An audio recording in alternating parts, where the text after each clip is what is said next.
English class में और हमारा आज का जो लेक्चर है ये है नैरेशन का लेक्चर नंबर 1। सो जैसा कि आप जानते हैं आज की क्लास में इंट्रोडक्शन होगा, मतलब काफी सारी चीजें नैरेशन से रिलेटेड मैं आपको आज की क्लास में समझाने वाली हूँ।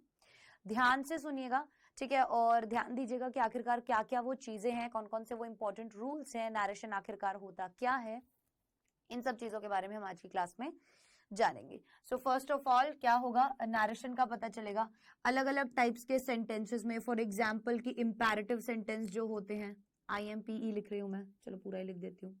इंपैरेटिव सेंटेंस हो गया, एक्सक्लेमेटरी हो गए, ठीक है, एसर्टिव हो गए, अलग अलग टाइप के जो सेंटेंस होते हैं उनमें जब भी हमें नैरेशन होता क्या है, डायरेक्ट स्पीच से इनडायरेक्ट स्पीच में चेंज करना, यही होता है ना। डायरेक्ट स्पीच से किसमें चेंज करना होता है, इनडायरेक्ट स्पीच में। तो अब डिपेंड करता है कि जो डायरेक्ट स्पीच है उसके अंदर जो सेंटेंस है वो किस टाइप का है, ठीक है।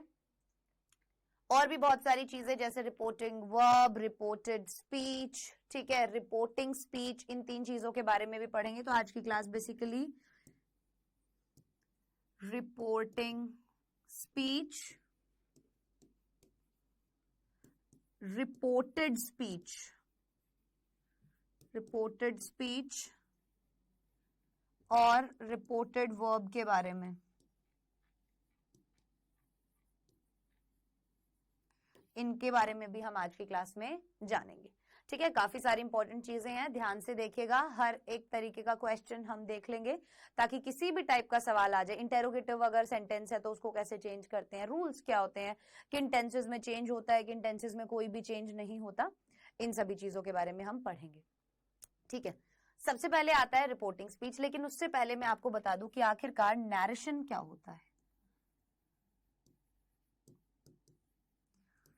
आपने बहुत सी बार देखा होगा, कोई भी आप कहानी पढ़ते हैं तो उसमें क्या बोला जाता है कि जो नैरेटर है इस कहानी का वो ये है।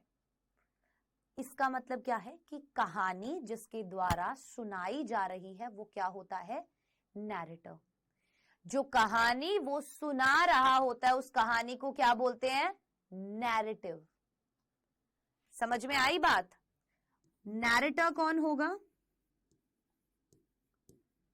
जो कोई भी past event, story, idea, imagination, कुछ भी चीजें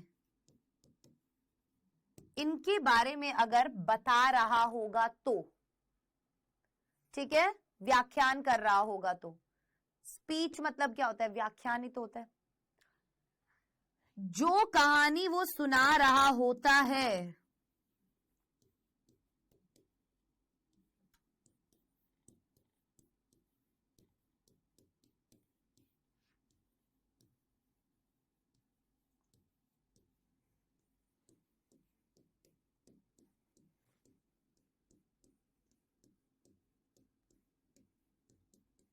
वो क्या कहलाती है, नैरेटिव। तो बस वही क्या होता है, नैरेशन इसे ही बोलते हैं।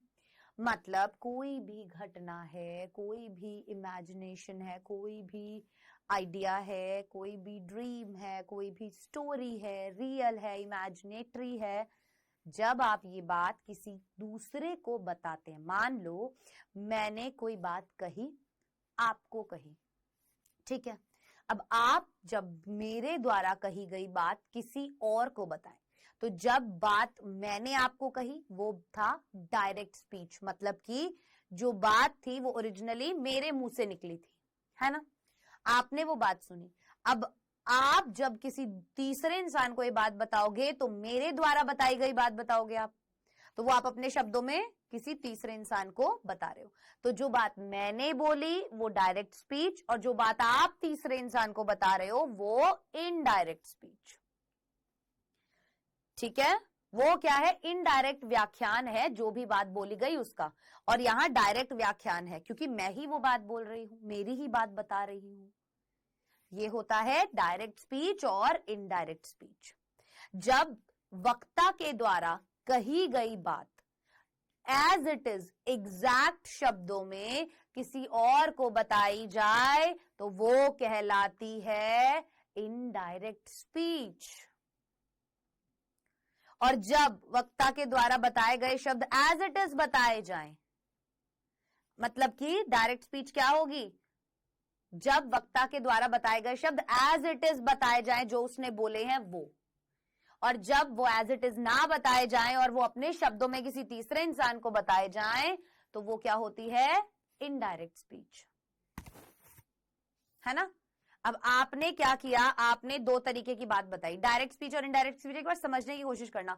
सो मेरे द्वारा कहे गए जो शब्द थे जो कोट्स में आएंगे, अब आपने अगर किसी तीसरे इंसान को मेरे द्वारा कही गई बात अगर सेम शब्दों में बताई है, आपने अगर मेरे द्वारा कही गई बात किसी और को सेम शब्दों में बताई है, एग्जैक्ट वर्ड्स में बताई है, तो वो क्या होगा, डायरेक्ट स्पीच। मतलब कि आपने यहां पर जो बात मैंने आपको कही वो आपने उसको बताई। जैसे अभी मैंने आपको ये बोला था ना कि भाई मैं डायरेक्ट स्पीच हूं, मैं डायरेक्ट स्पीच हूं, उसका मतलब ये था कि मैंने जो बात बोली, मेरे द्वारा जो व्याख्यान किया गया, जब आप वो बात किसी और को बता रहे हो और वो मेरे ही शब्दों में बता रहे हो तो वो डायरेक्ट कहलाएगा। लेकिन अगर आप उन्हें अपने शब्दों में बता रहे हो तो वो क्या कहलाएगा, इनडायरेक्ट कहलाएगा।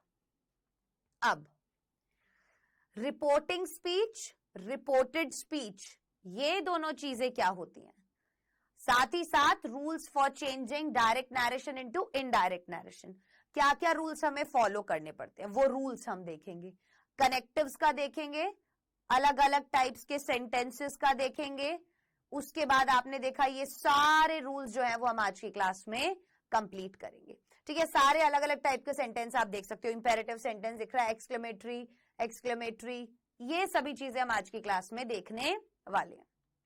आइए शुरू करते हैं। जैसे यहां पर मैं आपको एक एग्जाम्पल सा दे देती हूं, डायरेक्ट स्पीच और इनडायरेक्ट स्पीच का होता क्या है समझना। He said where are you going, उसने कहा तुम कहां जा रहे हो। उसने क्या कहा, वेयर आर यू गोइंग। तो जब ये इन्वर्टेड कॉमास में जो चीज होती है ना, ये मतलब कहने वाले के एग्जैक्ट शब्द है। इनडायरेक्ट में क्या होता है, ही आस्क्ड मी, उसने मुझे पूछा, वेयर आई वाज गोइंग, कि मैं कहां जा रहा था। दोनों में अंतर आ गया ना। तो यहां पर जब आप कोई बात एग्जैक्ट शब्दों में ना बता रहे हो जो बोलने वाला था उसके, तो वो इनडायरेक्ट स्पीच हो जाता है। ठीक है, आइए शुरू करते हैं। Yes, the part of the whole sentence outside the inverted commas. जैसे यहां पर ये जो एक एग्जाम्पल हम देख रहे थे, he said where are you going, ये यहां लिख लेते हैं।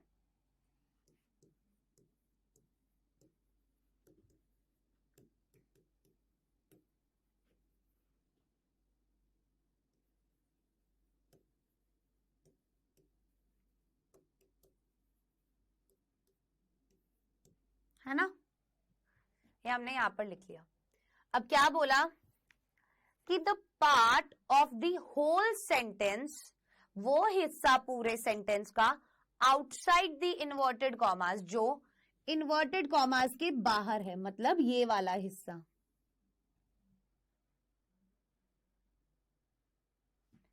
ये वाला हिस्सा क्या कहलाएगा, डायरेक्ट नैरेशन के अंदर रिपोर्टिंग स्पीच। डायरेक्ट नैरेशन है ये, है ना। तो डायरेक्ट नैरेशन के अंदर ये वाला हिस्सा कहलाता है रिपोर्टिंग स्पीच। क्या कहलाता है ये, रिपोर्टिंग स्पीच कहलाता है। ठीक है, and the verb used in this part is called reporting speech. और जो वर्ब यूज होती है इस पार्ट में वो रिपोर्टिंग स्पीच नहीं, यहां पर आएगा रिपोर्टिंग वर्ब। ठीक है, ये जो वर्ब यूज हो रही है इस पार्ट में, ये क्या कहलाती है, रिपोर्टिंग वर्ब।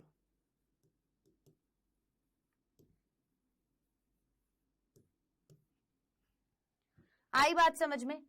सो ये क्या हो गया, रिपोर्टिंग स्पीच, इन्वर्टेड कॉमास के बाहर वाला हिस्सा, और इसमें जो वर्ब होती है वो रिपोर्टिंग वर्ब कहलाती है।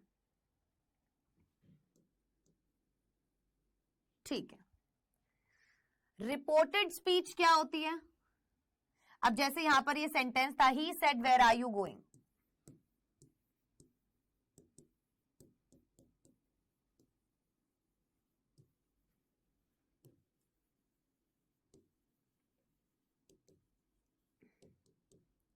इस वाले पार्ट में क्या बता रखा है, देखो, the part of the whole sentence in which the actual words of the speaker are written. तो एक्चुअल वर्ड्स कौन से हैं स्पीकर के, जो इन्वर्टेड कॉमास में है। जो चीज इन्वर्टेड कॉमास में होती है उसका मतलब क्या होता है कि वो शब्द उस इंसान के द्वारा ही बोले गए हैं, ठीक है, किसी और के द्वारा नहीं बोले गए।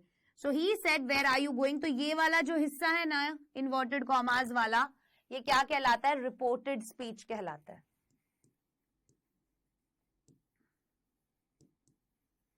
और इसके अंदर जो वर्ब यूज होती है ना बच्चे, इसके अंदर जो वर्ब यूज होती है, and the verb used in this part is called reported verb.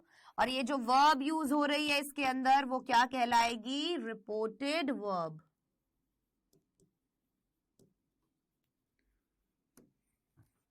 तो सिंपल, डायरेक्ट नरेशन के अंदर ये वाला हिस्सा होता है रिपोर्टिंग स्पीच का,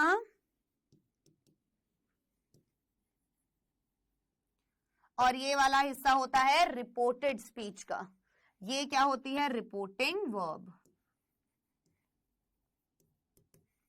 अब ये वाला पार्ट बहुत इंपॉर्टेंट है क्योंकि आगे जितने भी हम रूल्स पढ़ेंगे वो reporting verb, reporting speech, reported verb, reported speech पे पढ़ेंगे। सो इनमें कंफ्यूज मत होना, मैं क्या बोल रही हूं उसको भी ध्यान से आप लोग सुनेंगे। सो रिपोर्टिंग वर्ब और reported speech, reporting verb, reported verb, reporting speech, reported speech क्या होते हैं डायरेक्ट नरेशन में, ये समझ में आ गया। अभी मैंने आपको केवल यही समझाया, ठीक है। अभी मैंने आपको बताया नरेशन क्या होता है कि जब कोई भी किसी के द्वारा बात कही गई एग्जैक्ट शब्दों में बताई जाए वो होता है डायरेक्ट नरेशन, और अगर वो अपने शब्दों में बताई जाए वो होता है इनडायरेक्ट नरेशन, ठीक है। आगे बढ़ते हैं। अब क्या क्या रूल्स होते हैं चेंज करने के डायरेक्ट नरेशन को इनडायरेक्ट नरेशन में। जब भी आपको डायरेक्ट स्पीच को इनडायरेक्ट स्पीच में बदलना है उस समय आप क्या करेंगे, तो देखिए ये मेन 4 रूल्स जो हैं सबसे पहले वो तो आपको पढ़ने बहुत जरूरी है, उसके बाद हम टेंसेस के अकॉर्डिंग इनके रूल्स देखेंगे, ठीक है। The rules for changing the direct narration into indirect narration is divided into 4 parts. 4 parts में हमने इसे डिवाइड किया हुआ है। कैसे, रूल्स फॉर कनेक्टिव्स, कनेक्टिव्स जैसे अभी बात करेंगे उसके बारे में भी। Rules for change in sentence, sentence में क्या बदलाव आता है। Rules for change of persons, first person, second person, third person में क्या बदलाव आता है। Other rules for miscellaneous changes, और बाकी के दूसरे रूल्स, ठीक है, जो अलग अलग तरीके के चेंजेस आपको अक्सर दिखेंगे वो, तो उन सब के बारे में हम पढ़ेंगे। सबसे पहला है रूल्स कनेक्टिव्स का। जैसे हमने देखा कंजंक्शंस जो होते हैं ना, जैसे दैट, वेदर, इफ, इनका यूज कैसे किया जाता है, कहां किया जाता है, ठीक है। देखो सबसे पहला क्या रूल है, कनेक्टिव्स का रूल है। When the entire sentence is required to be changed from direct narration into indirect narration, अब जब कभी हमें एक पूरा वाक्य बदलना है डायरेक्ट नरेशन से इनडायरेक्ट नरेशन के अंदर, the 2 parts of the sentence is likely to be joined by some connectives। अब जैसे उसने बोला he said, क्या क्वेश्चन था वो, वेयर आर यू गोइंग, है ना, वेयर आर यू गोइंग। अब जब ये जो सेंटेंस है ये है डायरेक्ट के अंदर, है ना, ये डायरेक्ट के अंदर है। यहां क्या बोल रहे हैं, जब हमें इस पूरे सेंटेंस को डायरेक्ट से इनडायरेक्ट में बदलना है तो हमें क्या करना होगा, ये जो 2 पार्ट है सेंटेंस के, ये वाला पार्ट हो गया फर्स्ट पार्ट, ये वाला पार्ट हो गया सेंटेंस का सेकंड पार्ट, हो गया। अब जो 2 पार्ट्स है सेंटेंस के is likely to be joined by some connectives. अब जब हमें इसे इनडायरेक्ट में बदलना है, मतलब हमें अपने शब्दों में बात बतानी है उसके द्वारा कही गई किसी तीसरे इंसान को, तो हम क्या करेंगे, कुछ कनेक्टिव्स का यूज करेंगे। क्या करेंगे हम, कुछ कनेक्टिव्स का यूज करेंगे, जैसे दैट का, इफ का, वेदर का। इस तरीके के कनेक्टिव्स यूज होते हैं जब भी हमें इन दोनों पार्ट्स को एक सेंटेंस में बदलना है। जब भी आप डायरेक्ट नरेशन से इनडायरेक्ट में बदलोगे ये इन्वर्टेड कॉमास हट जाएंगे, क्या हो जाएगा, क्योंकि वहां पर इन्वर्टेड कॉमास में केवल क्या होता है, जब एग्जैक्ट वर्ड्स कहने वाले के वहां लिखे होते हैं तब उन्हें इन्वर्टेड कॉमास में लिखा जाता है। लेकिन जब हम अपने तरीके से बात बता रहे हैं, किसी को इनडायरेक्ट तरीके से बात बता रहे हैं, तो हम इन्हें हटा देंगे क्योंकि वो एग्जैक्ट वर्ड्स नहीं होंगे, है ना। He said, where are you going? उसने कहा कि तुम कहां जा रहे हो।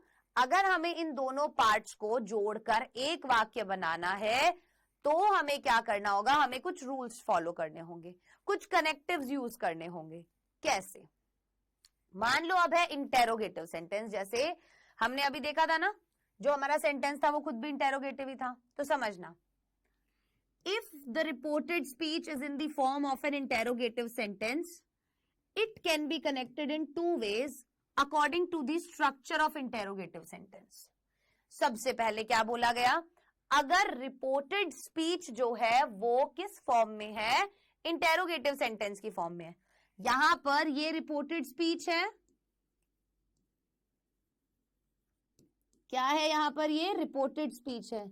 किस फॉर्म में है ये, इंटेरोगेटिव सेंटेंस की फॉर्म में है ना। अगर रिपोर्टेड स्पीच किस फॉर्म में हो, इंटेरोगेटिव सेंटेंस की फॉर्म में हो, इसे हम दो तरीके से कनेक्ट कर सकते हैं। किसके अनुसार, सेंटेंस के स्ट्रक्चर के अनुसार। अब आप सबने टेंसेस तो पढ़े ही हैं अच्छे से, देखना।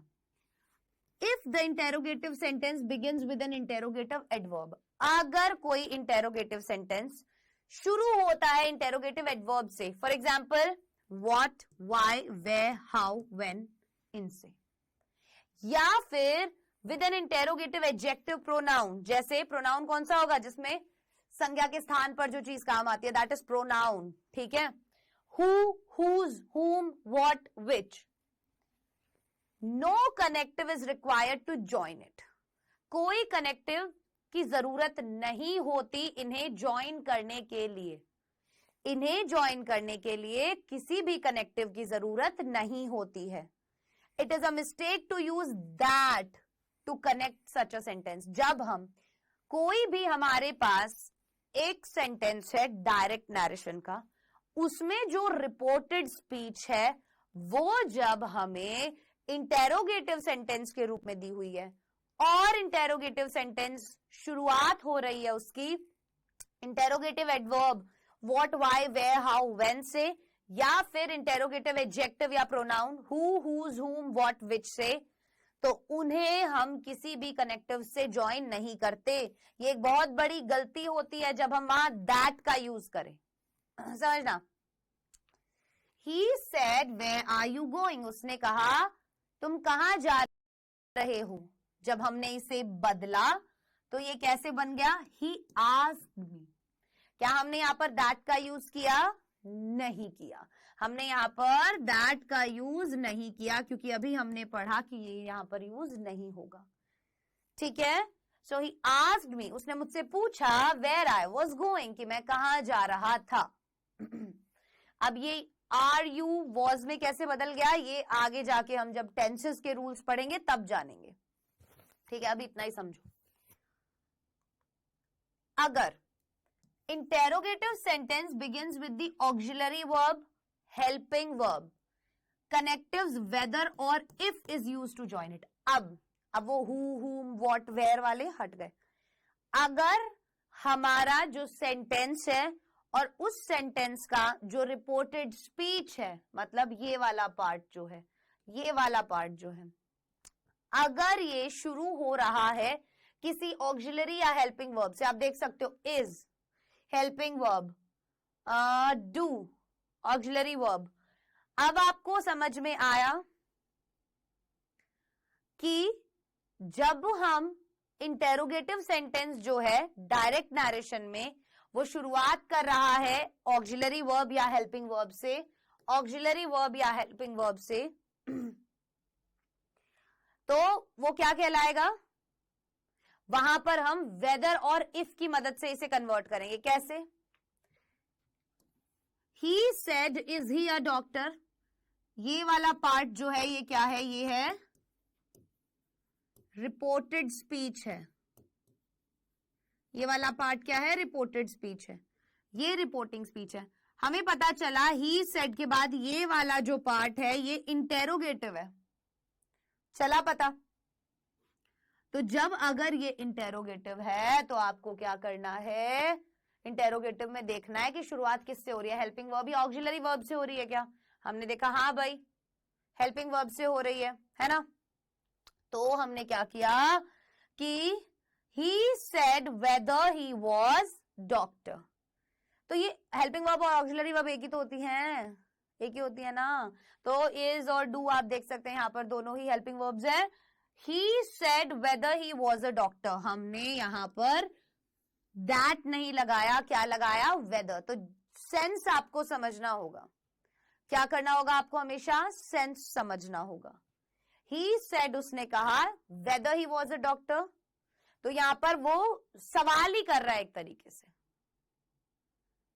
कि whether he was doctor, क्या वो डॉक्टर था? I said do you smoke, मैंने कहा क्या तुम स्मोक करते हो? I asked मैंने पूछा whether you smoke और if you smoke, आप दोनों यूज कर सकते हो। He said if he was doctor, I asked if you smoke। Okay, whether भी यूज कर सकते हो, इफ भी यूज कर सकते हो। कब? जब आप कोई भी डायरेक्ट नरेशन जो है उसके अंदर अगर जो रिपोर्टेड स्पीच वाला पार्ट है वो अगर शुरू हो रहा है हेल्पिंग वर्ब या ऑक्सिलरी वर्ब से, उसको आप चेंज करोगे जब आप वेदर और इफ का यूज करोगे। ओके, अगर if the reported speech begins with the do or does, then do and does is removed from the reported speech and in their place the past indefinite tense of the main verb is used। अगर reported speech शुरू हो रहा है do से, है ना, तो क्या करना है? do या does से। तो जो do और does है जब हम उसे इनडायरेक्ट स्पीच में बदलेंगे तो वो do और does हट जाएंगे, क्या हो जाएंगे? हट जाएंगे। एंड इन देयर प्लेस, और उनकी जगह पास्ट इंडेफिनिट टेंस जो होगा, क्या? Past indefinite tense main verb का यूज किया जाएगा। कैसे? He said to Ram do you know his name, तो उसने राम को क्या कहा कि क्या तुम्हें नाम पता है? तो यहां पर उसने राम से पूछा ही है ना कि भाई क्या तुम्हें नाम पता है, उसका पूछा ही है ना, इसीलिए हमने क्या किया? ही आस्क्ड राम, उसने राम से पूछा whether he knew his name। यहां पर जो मेन वर्ब हो गई उसकी क्या हो गई? Past indefinite. तो हमने डू को रिमूव किया, वेदर लगाया, क्योंकि हमने देखा रिपोर्टेड स्पीच हमारा इंटेरोगेटिव सेंटेंस डू से शुरू हो रहा है, तो हमें वेदर या इफ लगाना था। हमने जब यहां पर वेदर लगाया कि ही आस्क्ड राम वेदर या if he new his name, तो यहां पर जो मेन वर्ब होगी वो पास्ट इंडेफिनिट टेंस में बदलेगी। इंटेरोगेटिव सेंटेंस की बात हो रही है जो डू डज से शुरू होते हैं। किनकी बात हो रही है? इंटेरोगेटिव सेंटेंस की बात हो रही है जो डू और डज से शुरू होते हैं। जैसे Ram said to him, Ram ने उससे कहा does Suresh go to school, तो यहां पर उसने पूछा है ना कि क्या सुरेश स्कूल जाता है, तो हम अपना इनडायरेक्ट में जब करेंगे तो हम क्या कर देंगे? सेड टू हिम की जगह आस्क्ड हिम, कि राम आस्क्ड हिम, राम ने उससे पूछा वेदर या फिर if Suresh goes to school. तो यहां पर हमने क्या किया? पास्ट इंडेफिनिट टेंस जो होती है मेन वर्ब की वो बदलती है। तो क्या यहां पर पास्ट इंडेफिनिट टेंस बदला? नहीं। Whether Suresh went to school, whether Suresh went to school.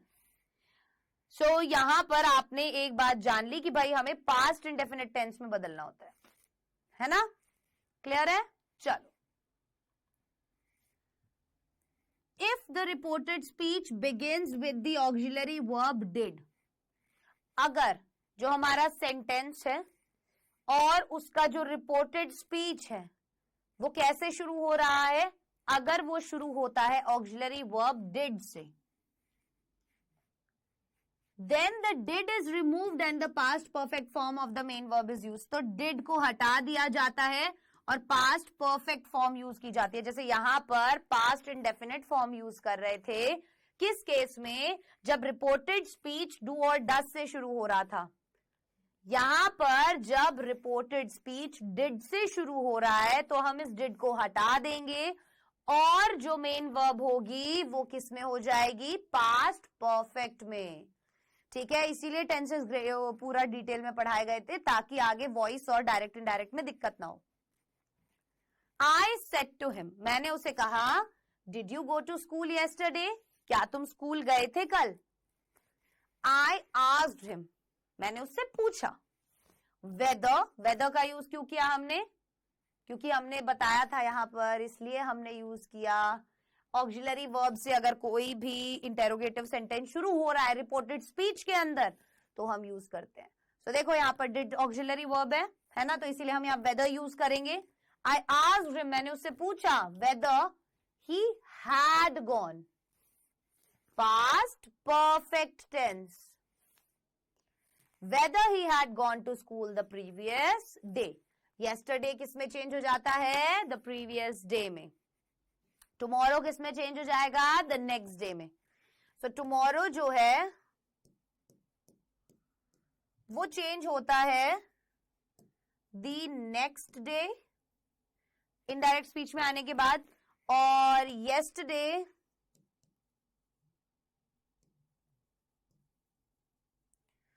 क्या होता है, the previous day.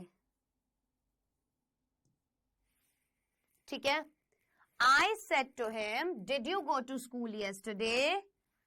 I asked him, मैंने उससे पूछा, whether he had gone to school the previous day. तो मेन वर्ब हमने पास्ट परफेक्ट के अकॉर्डिंग बदल दिया। तो जब डू डज का था तब पास्ट इंडेफिनिट में बदलेंगे, जब डिड आया तो पास्ट परफेक्ट में बदलेंगे। ओके, आगे दूसरी बारी है असर्टिव सेंटेंस की। अभी हमने देखे इंटेरोगेटिव सेंटेंस में कनेक्टिव्स क्या लगते हैं, तो हमने क्या देखा कि वेदर और इफ कनेक्टिव्स लगते हैं, है ना। और अगर इंटेरोगेटिव एडवर्ब या इंटेरोगेटिव प्रोनाउन या एडजेक्टिव्स हैं तो वहां पर तो कुछ लगता ही नहीं है ना, वहां पर कोई कनेक्टिव यूज होता ही नहीं है। Next, assertive sentence. If the reported speech is in the form of assertive sentence, अगर reported speech assertive sentence के फॉर्म में है, assertive sentence क्या होता है, बिल्कुल एक नॉर्मल साधारण सा जो वाक्य हम बोलते हैं ना, ठीक है, then the connective that is used. तो आमतौर पर that, वैसे आपने हर जगह देखा होगा that कनेक्टिव का सबसे ज्यादा यूज होता है ना, that का यूज सबसे ज्यादा होता है। तो वो assertive sentences में ही होता है जिसमें हम कोई भी बात, साधारण सी बात बोल रहे होते हैं, कोई बात बता रहे होते हैं। सो that कनेक्टिव यूज करते हैं हम उनमें, ठीक है। तो पहले हमने देखा कि अगर इंटेरोगेटिव सेंटेंसेस है वहां पर वेदर और इफ कनेक्टिव्स यूज हो रहे हैं, assertive सेंटेंस आ गया वहां पर that कनेक्टिव यूज होगा जब हम डायरेक्ट से इनडायरेक्ट में बदलेंगे। समझो, he said he is going to home, उसने कहा कि वो घर जा रहा है। बहुत सिंपल है, he said that he was going to home, उसने कहा कि वो घर जा रहा था। he said, उसने कहा he is going to home, वो घर जा रहा है। he said that, उसने कहा कि he was going to home, so he said तो as it is रहा, that कनेक्टिव यूज हो गया, और ये प्रेजेंट कॉन्टिन्यूअस जो है वो हमें यहाँ पर पास्ट कॉन्टिन्यूअस में बदलता हुआ दिखाई दे रहा है। ये हमें कैसे पता चलेगा कि जो मेन वर्ब की फॉर्म्स है वो कैसे बदलेंगी, आगे हम अभी डायरेक्ट इनडायरेक्ट के रूल्स को टेंसेस के अकॉर्डिंग जानेंगे जब हमें सारी बात क्लियर हो जाएगी। ओके, चलो, असर्टिव सेंटेंस का पता चल गया, दैट यूज करना है, बिल्कुल सिंपल होता है। अब बारी है इंपैरेटिव सेंटेंसेस की। इंपैरेटिव सेंटेंसेस के अंदर क्या होता है, जब हम कोई ऑर्डर देते हैं, ठीक है, किसी चीज की परमिशन देते हैं, किसी की परमिशन लेते हैं, इस तरीके के सेंटेंसेस इंपैरेटिव सेंटेंसेस में आते हैं, है ना। सो अगर रिपोर्टेड स्पीच किसके फॉर्म में है, इंपैरेटिव सेंटेंस के फॉर्म में है, मतलब जैसे close the door, please give me a glass of water, तो ये किसके फॉर्म में है, यहां पर आपको दिखाई दे रहा है, ये है इंपैरेटिव सेंटेंस के फॉर्म में। इन्हें कैसे बदलेंगे, No connective is used to join sentence, but the main verb of the imperative sentence is converted into an infinite verb. Main verb जो है वो इनफाइनाइट वर्ब्स में कन्वर्ट हो जाएगी. ठीक है, समझना. He said to the servant, close the door. उसने एक सर्वेंट को क्या कहा? दरवाजा बंद कर दो. He asked the servant to close the door. So हमने यहां पर क्या किया? To. फाइनाइट और नॉन फाइनाइट वर्ब्स हमने पढ़े थे, समझ में आया था उसमें. हमने इन्फिनेटिव भी पढ़े थे. अब बहुत से बच्चों को याद ही नहीं होगा कि भाई इनफाइनाइट वर्ब क्या थी. तो इनफाइनाइट वर्ब पता है क्या होता है? ये वर्ब की वो फॉर्म होती है, वर्ब की वो फॉर्म जो टू और विदाउट टू भी बनती है, का इस्तेमाल करके बनती है, लेकिन टू के बाद बेस फॉर्म ऑफ वर्ब लगती है. ठीक है, जैसे समझना. He said to the servant, उसने सर्वेंट को कहा close the door. अब इसने बोला यहां पर वो इनफाइनाइट वर्ब में बदल जाएगा, तो हम यहां क्या करेंगे? He asked the servant, उसने सर्वेंट से पूछा to close the door. So हमने यहां पर to के साथ क्या लगा दिया? Base form of verb close. तो ये हो गई इनफाइनाइट वर्ब. सो यहां पर जो वर्ब होगी वो इनफाइनाइट वर्ब में, इंपेरेटिव सेंटेंस जो है कन्वर्ट हो जाएगा किसके अंदर? एक इनफाइनाइट वर्ब के अंदर. He said, please give me a glass of water. He requested to give me a glass of water. Again, give के साथ हमने to लगा दिया. So, imperative sentence में जो imperative sentence होगा वो infinite verb में बदल जाएगा. Infinite verb का इस्तेमाल हम to के साथ और without to भी करते हैं. To के साथ purest form of verb लगती है, मतलब first form of verb लगती है. ठीक है? So, he said to the servant, close the door. He asked the servant to close the door. He said, please give me a glass of water. He requested to give him a glass of water. Me जो है वो him में बदल गया. उसने क्या करी? प्रार्थना करी. क्या? देने के लिए उसको एक ग्लास पानी. अब ये जो है ना, ये मी हिम में कैसे बदला?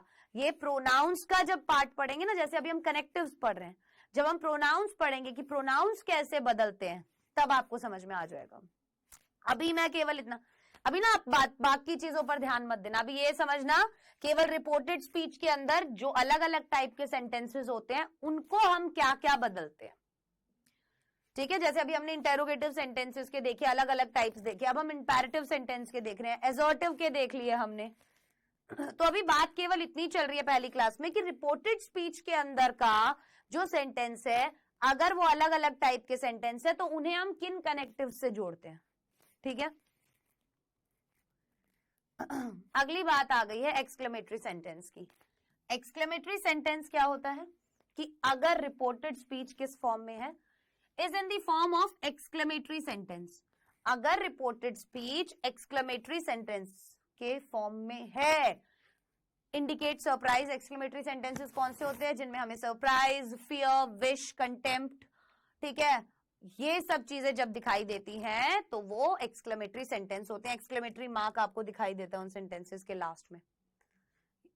ठीक है, it is changed into an assertive sentence in the indirect narration form. जब हम इसे बदलते हैं ना, तो ये असर्टिव सेंटेंस की फॉर्म में कन्वर्ट हो जाता है. कनेक्टिव दैट का यूज किया जाता है. कैसे? He said what a horrible scene. उसने कहा भाई कितना भयंकर सीन है. He said that it was a horrible scene. उसने क्या कहा कि वो एक भयानक दृश्य था. हमने क्या किया? that कनेक्टिव यूज किया यहां पर, और एक्सक्लेमेटरी सेंटेंस को असर्टिव सेंटेंस में चेंज कर दिया. एक्सक्लेमेटरी सेंटेंस को असर्टिव सेंटेंस में चेंज कर दिया.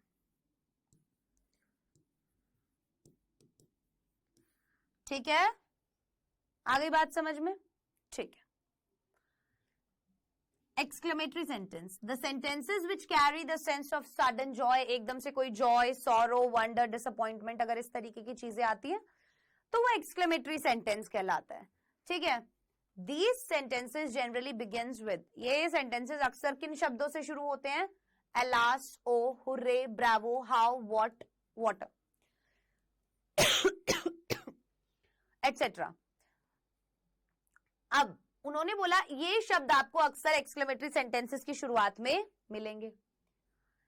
In place of reporting verb said, अब रिपोर्टिंग वर्ब जो सेड होता है उसकी जगह सम अदर वर्ब्स, कुछ और दूसरी वर्ब्स भी यूज की जा सकती हैं, जैसे एक्सक्लेम्ड, विश्ड और प्रेड. जैसे अभी हम सेड की जगह आस्क्ड यूज कर रहे थे ना बहुत सारी जगह, वैसे ही यहां पर हम क्या कर सकते हैं, एक्सक्लेम्ड, विश्ड और प्रेड वो सेंटेंस के स्ट्रक्चर के अनुसार, सेंटेंस की सेंस के अनुसार यूज करेंगे. मान लीजिए कोई सेंटेंस है उसमें बहुत ज्यादा एक्साइटमेंट है या एक्सक्लेम्ड है वो, या विश है कोई या प्रेयर है कोई, तो आप वहां पर सेड की जगह प्रेड या विश्ड इस तरीके से यूज कर सकते हैं. Connective that is used, that connective का यूज होता है after the reporting verb. Reporting verb के बाद we use such expression as, हम इन एक्सप्रेशंस को कैसे यूज करते हैं, joyfully, sorrowfully, with sorrow, with joy, in astonishment, according to the sense. समझना, जैसे एक और चीज, exclamatory sentences change into assertive, ये तो बता ही दिया है मैंने. और चेंज जो करने होते हैं, rules for change of tense and pronoun are the same. जो एजर्टिव सेंटेंस में रूल्स थे ना, यहां पर आपने देखा एजर्टिव सेंटेंस में जो रूल्स होते हैं, जैसे प्रेजेंट कॉन्टिन्यूअस को पास्ट में बदल दिया, बस उसी तरीके से यहां पर भी रहता है. इससे समझ में आएगा. देखो, he said alas I am ruined. हमें पता चल गया हमारा जो रिपोर्टेड स्पीच है वो एक्सक्लेमेटरी सेंटेंस है, तो यहां पर एक्सक्लेमेशन है. एलास क्या होता है, एक्सक्लेमेशन, मतलब एकदम से चौंक गया है वो. तो हम यहां पर सेड की जगह इनडायरेक्ट में एक्सक्लेम्ड यूज करेंगे, दैट कनेक्टिव यूज करेंगे. लिखा है ना यहां पर कि भाई दैट कनेक्टिव यूज होता है, और किसके अकॉर्डिंग चेंज होता है, वो जो भी जिस तरीके का भी सेंस है उसके अकॉर्डिंग वो बदलता है. ठीक है, तो he exclaimed that he was ruined. ये वाला जो टेंस है वो एजर्टिव के अकॉर्डिंग चेंज होता है. तो वो जब अभी मैं आपको टेंसेस के रूल्स पढ़ाऊंगी अगली क्लास में, तब आपको समझ में आ जाएगा. He said, "Oh, what a chance!" Again, exclaim हो गया है वो वहां पे, तो said की जगह हमने लिखा he exclaimed that it was a fine chance, कि भाई ये एक बढ़िया चांस था. ठीक है.